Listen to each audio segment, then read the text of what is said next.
morte sola ti, Signor, a morte sola ti, Signor, a morte sola ti, Signor, e non mirare atrás, segui tu caminar, Señor, segui sin desmayar, Señor, postrado ante tu altar, Señor, y no mirar atrás,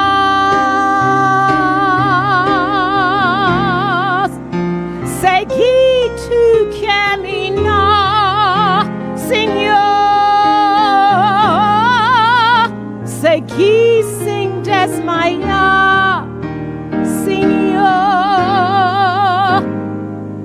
postrado ante tu altar, Señor,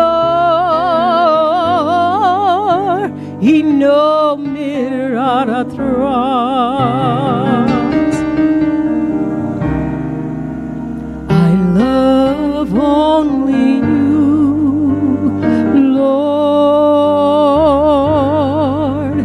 I love only you, Lord. I love only you, Lord. My heart wants only you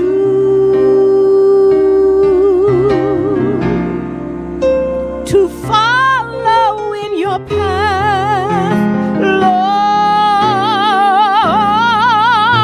to follow without fainting,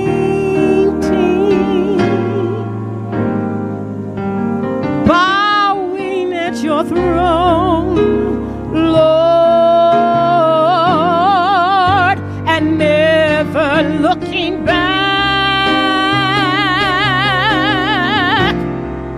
to follow in your path, Lord,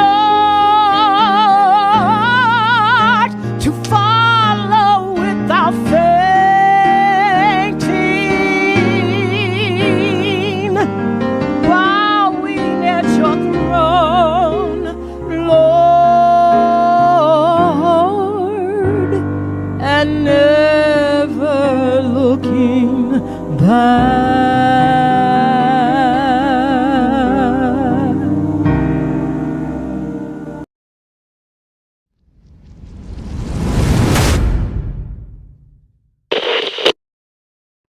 Hello once again, my brothers and sisters. Thank you one more time for attending another Living Hope Today study. Today, we find ourselves in Deuteronomy chapter 20. This is a pretty fascinating chapter. You know, God has brought his people right to the edge of the promised land. Moses, throughout the whole book of Deuteronomy, has been instructing God's people about what there's to do once they cross over. And now we get down to the nuts and bolts of it, in the sense that we're going to talk about how to conquer the people that currently inhabit the promised land. It's a fascinating study. Let's look at it together. Verse 1 of chapter 20 says, "When you go to war against your enemies, and you see horses and chariots and an army greater than yours, do not," listen, "do not be afraid of them, because the Lord your God, who brought you up out of Egypt, will be with you." Okay, so what do we know from this? Well, we know that they're going to have to fight. What else do we know? Their enemies are going to look bigger. They're going to have better equipment. They're going to have horses and chariots, and they're going to have a huge army. But the Israelites are commanded, don't be afraid of any of that. Don't let the circumstances impact your attitude. Instead, what? When you are about to go into battle, the priest is going to come forward. He's going to address the army, And you have to remember, I'm the one who brought you out of Egypt. I'm going to be with you. You are accomplishing my plan, so you can expect my power to be exerted on your behalf. All right, so isn't it interesting that God doesn't have the general, or whatever that commander's name might be in the ancient world? He doesn't have the general coming out to address the troops. He has the priest coming out to address the troops. Why? Because this isn't just a military conquest. This is a movement of God, a commandment of God. They are responding in obedience to what God has told them to do. Very critical to remember that.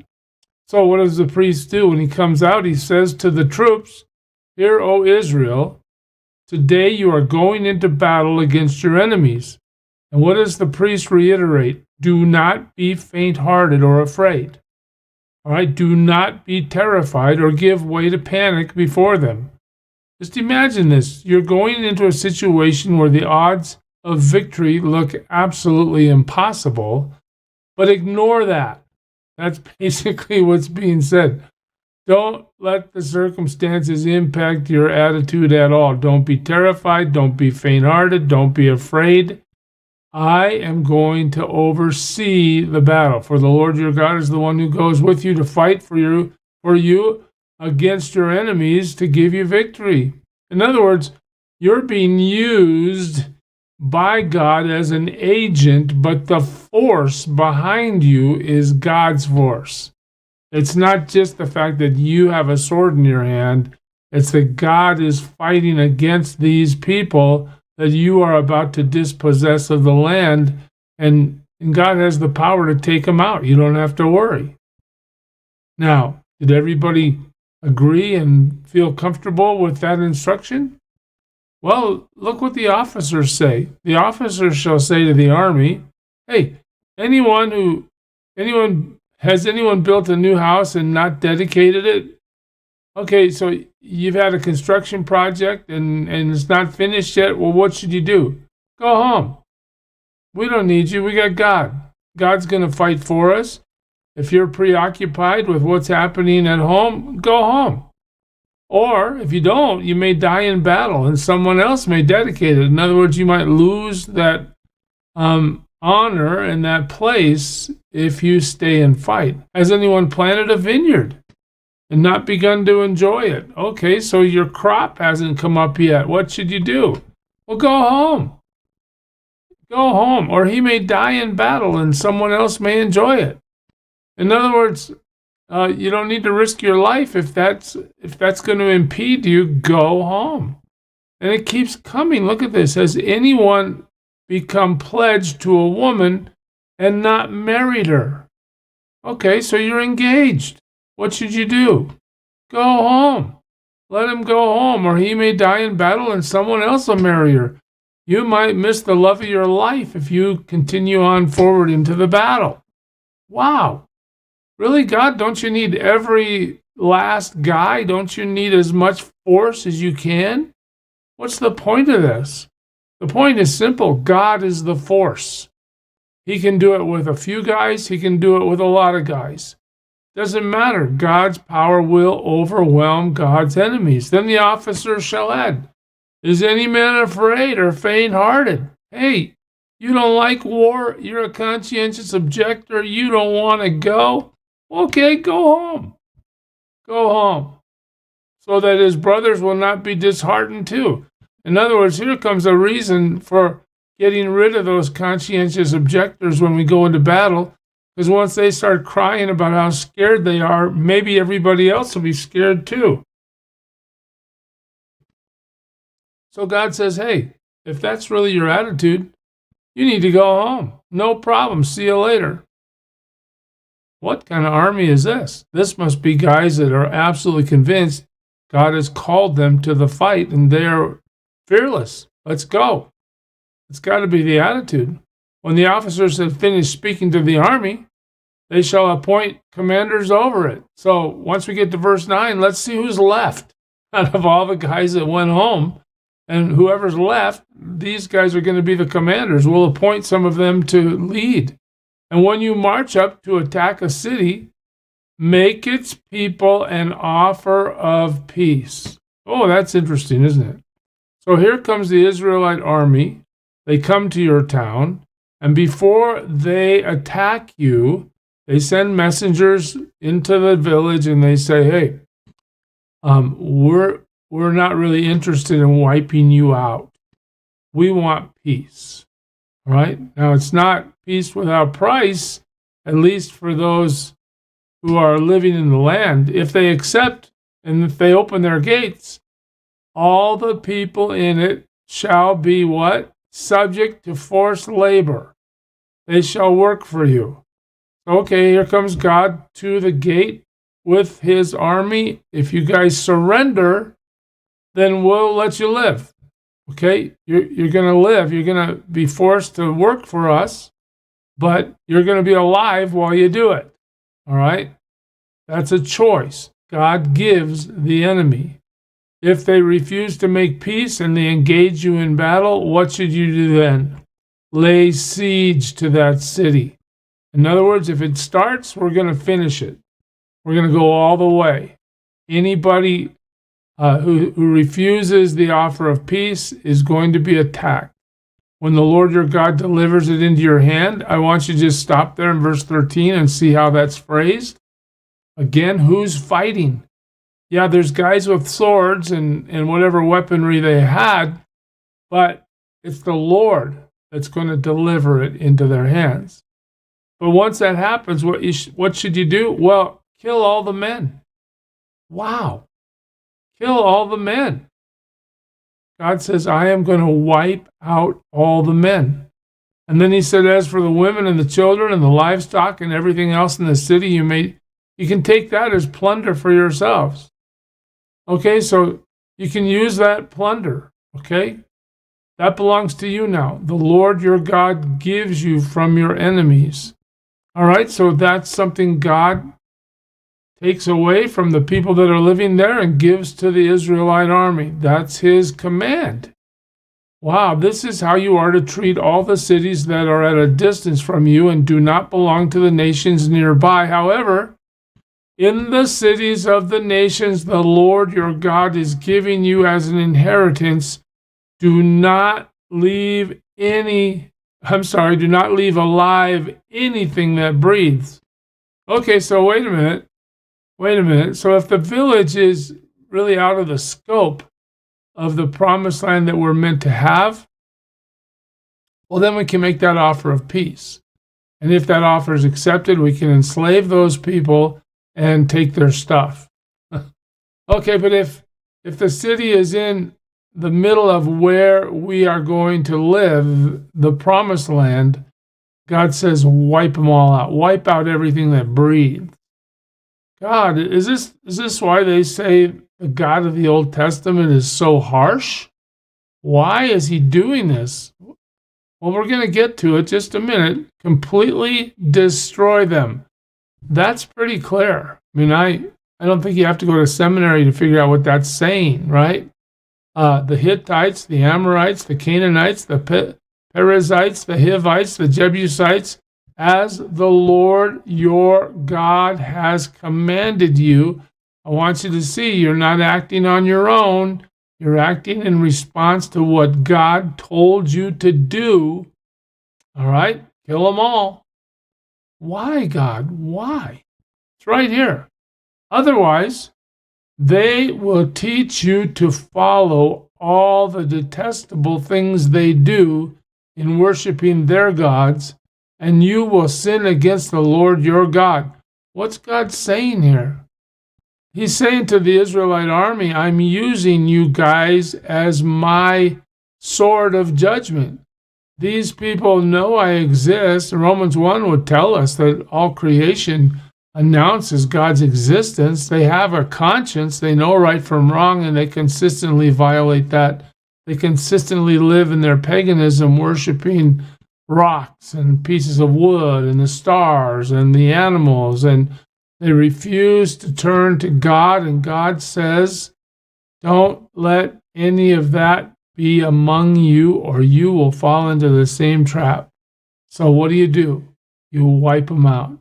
That's God. Now, you say, well, that's really harsh. Well, yeah, I guess it is. But I want you to look at the whole picture of salvation. What's God going to do to anybody that refuses his offer of salvation? What's God going to do? Do you remember? It's called judgment. It's called hell.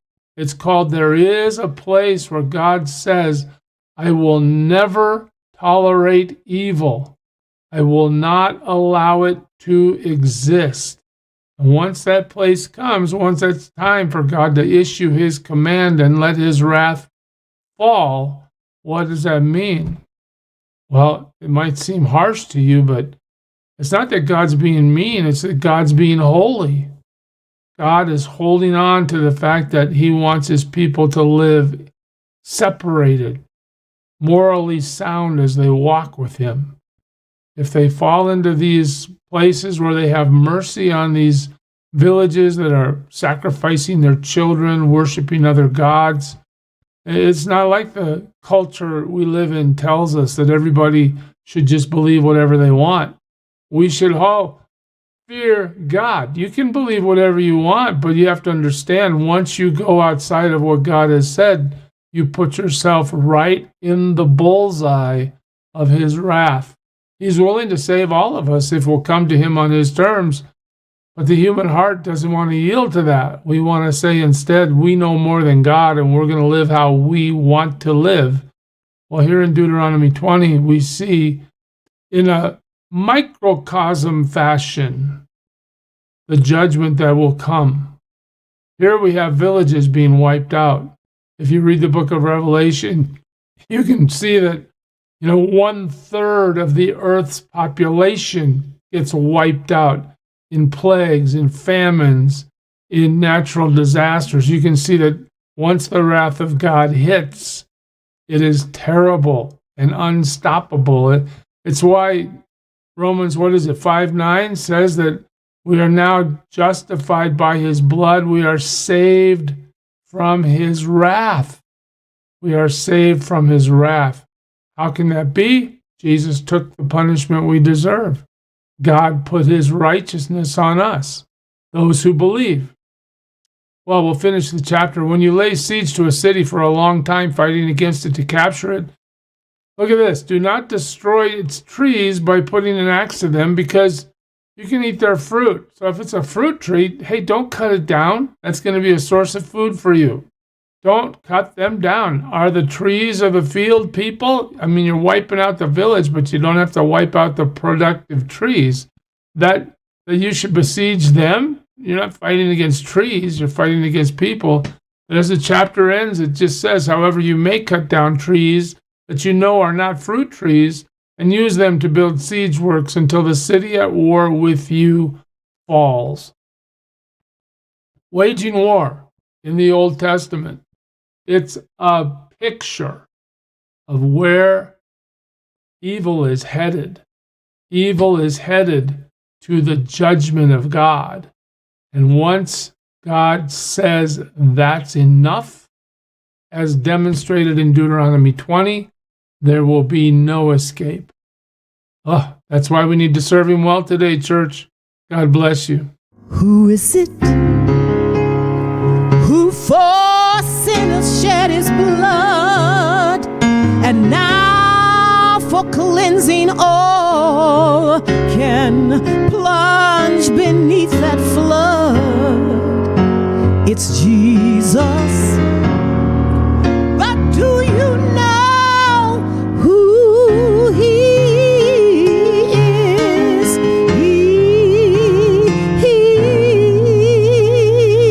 He's the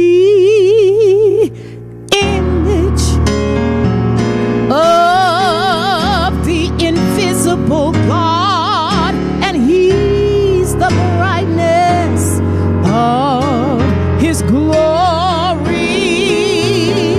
the first, the last, the future, the past. He is God.